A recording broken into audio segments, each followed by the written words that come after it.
Shalom, selamat pagi Bapak Ibu dimanapun Anda berada. Doa saya kita selalu dalam keadaan baik-baik, sehat, dan tetap kita selalu mengandalkan Tuhan. Jangan pernah menganggap diri kita bijak, percayalah selalu kepada Tuhan. Akuilah Dia dalam segala laku kita, maka kita akan selalu melihat jalan-jalan kita diluruskan oleh Tuhan. Tetaplah teguh supaya Tuhan selalu menjaga kita dengan hati yang penuh, dengan damai dan sejahtera. Kita terus memanfaatkan semua waktu, potensi, kemampuan, apa yang Tuhan percayakan kepada kita untuk kita selalu mengembalikannya untuk kemuliaan bagi nama Dia. Kita sedang belajar tentang kekuatan dalam sebuah tujuan, power of destiny. Bila tidak ada wahyu, menjadi liarlah rakyat. Berbahagialah orang yang berpegang kepada hukum. Jadi tanpa wahyu, tanpa visi, tanpa goal, tanpa sasaran, kita akan menjadi liar, kata Alkitab. Kita akan binasa. Where there is no vision, the people perish. But the dead keepeth the law happy. Dia akan bahagia ketika dia mengikuti prinsip dalam Tuhan. Kita sudah belajar bagaimana survei menyatakan orang dunia meneliti orang-orang yang memiliki tujuan yang jelas, goal, visi yang jelas. Dia selalu menjadi pribadi-pribadi yang sukses, dan yang tentu yang saya maksud sukses di sini bukan hanya mencapai kendaraan yang kita miliki, keuangan, pangkat, kedudukan, jabatan. Sebenarnya itu bukan tujuan akhir, itu hanyalah sebuah kendaraan. Menjadi dokter, pendeta, polisi, tentara, hakim, pengacara, itu hanyalah kendaraan. Karena dalam doa Bapa kami diajarkan, Bapa kami yang di surga, dikuduskanlah namamu, datanglah kerajaanmu, jadilah kehendakmu di bumi sudah seperti di surga. Karena kita ini buatan Allah, diciptakan dalam Kristus Yesus untuk melakukan pekerjaan baik yang telah diciptakan Allah sebelumnya, dan Allah mau kita hidup di dalamnya. Jadi Bapak Ibu, ini penting sekali. Karena itu kalau kita belajar dari Yesus, mati di atas kayu salib adalah puncak panggilannya, adalah tujuan hidupnya. Dia tahu jelas, dia sangat tahu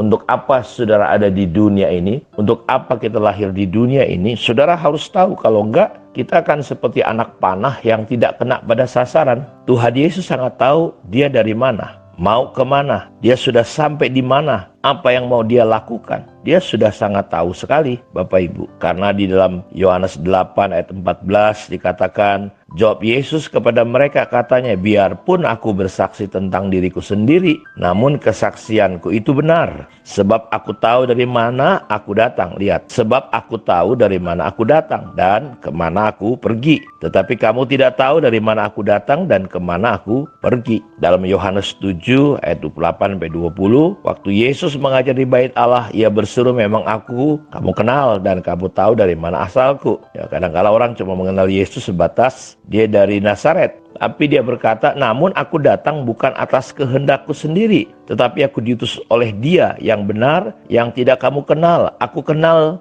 Dia, sebab aku datang dari Dia, dan Dialah yang mengutus aku. Jadi Bapak Ibu lihat, kita harus tahu kita ini berasal dari mana. Yesus tahu persis, ya, dia dari kekekalan. Dia ada di dunia ini untuk mengemban tugas, misi untuk menyelamatkan manusia. Karena itu dia tahu betul ketika dia merasa rasanya sulit di Taman Getsemani, dia berkata, Bapa, kalau boleh lalukanlah cawan ini, tapi bukan kehendakku, tapi kehendakmu lah yang jadi. Jadi kita ada di dunia bukan kehendak kita harusnya yang jadi, tapi kehendak Allah. Jika Bapak Ibu kehilangan kehendak Allah, kehilangan tujuan Allah, kehilangan rancangan di dalam kekekalan, maka kita cuma sekedar hidup. Kita cuma menjalani hidup dan kita berpikir bahwa kita sudah bangga sekali. Kadang-kadang kita lihat di media-media orang bangga dengan emasnya, dengan pencapaiannya. Saudara, hidup kita ini bukan tentang kita. Bahkan yang kacau lagi, karena dia mungkin sukses menurut dunia,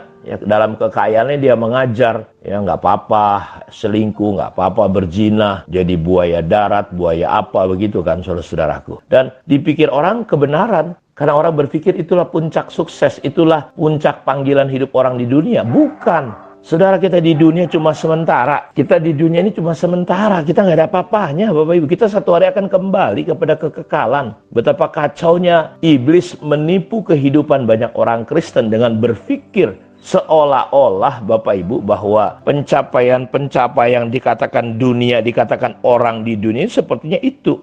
Yesus usianya cuma 33,5 tahun. Tentu kalau orang berpikir secara duniawi pikirannya berkata, wah kasihan. Kalau saya hidup di tengah orang Batak, biasanya orang itu kalau anaknya udah menikah semua, ya ketika dia meninggal, dia boleh tangannya diluruskan. Tapi kalau belum ada yang meninggal, tangannya harus di dalam bentuk doa. Artinya tanggung jawab dan tugasnya belum selesai, masih ada yang belum menikah. Saudara bisa bayangin, Yesus cuma 33,5 tahun. Tapi dia berhasil. Dia berkata, Bapa, aku telah menyelesaikan tugas yang kau berikan kepadaku. Muliakanlah aku, karena aku telah memuliakan engkau dengan jalan menyelesaikan tanggung jawab tugas yang kau berikan kepadaku. Kenapa hidupnya begitu terarah, tepat sasaran? Dosa itu artinya harmatia, keluar dari sasaran. Karena itu penting, Bapak Ibu, kita nih yang masih hidup di dunia ini bertanya, ada pertanyaan penting. Siapa Kristus? Siapa saya? Untuk apa aku ada? Saya ini mau kemana? Apa yang saya lakukan? Saya sudah sampai di mana?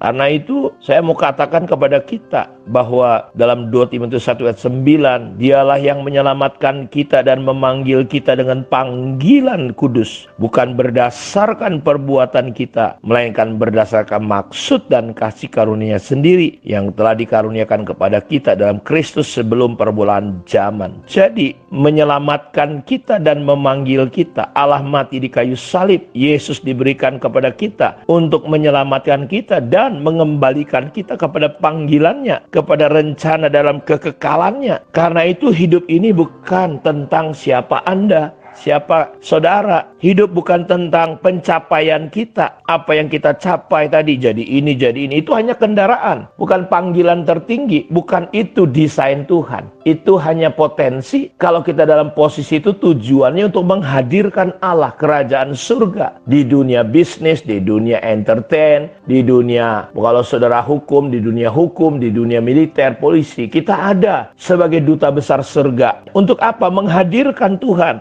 menghadirkan kebenaran. Jadi hidup saudara dan saya bukan tentang siapa kita, pencapaian kita, kehebatan kita, tentang ambisi kita, tentang kemauan dan kehendak kita. Bukan tentang apa kata orang tentang saudara, bukan tentang apa posisi dan jabatan saudara, bukan tentang seberapa banyak harta saudara. Karena itu semua nggak akan kita bawa. Kita datang telanjang, kita pulang telanjang. Ya, nggak ada satupun kita lahir bawa apa-apa. Jadi itu nggak bisa kita bawa. Kita akan kembali kepada kekekalan. Karena itu hidup kita ini bicara tentang Allah dan maksud Allah. Nah, ini penting sekali Bapak Ibu. Hidup ini bukan tentang saudara, tentang apapun. Hidup ini tentang Allah dan maksudnya. Apakah saudara memahami dan mengerti prinsip ini? Saya berdoa kita akan lanjut pada hari-hari ke depan untuk mempelajari tentang kekuatan dalam sebuah tujuan jika kita menemukannya. Tuhan memberkati kita. Mari kita berdoa.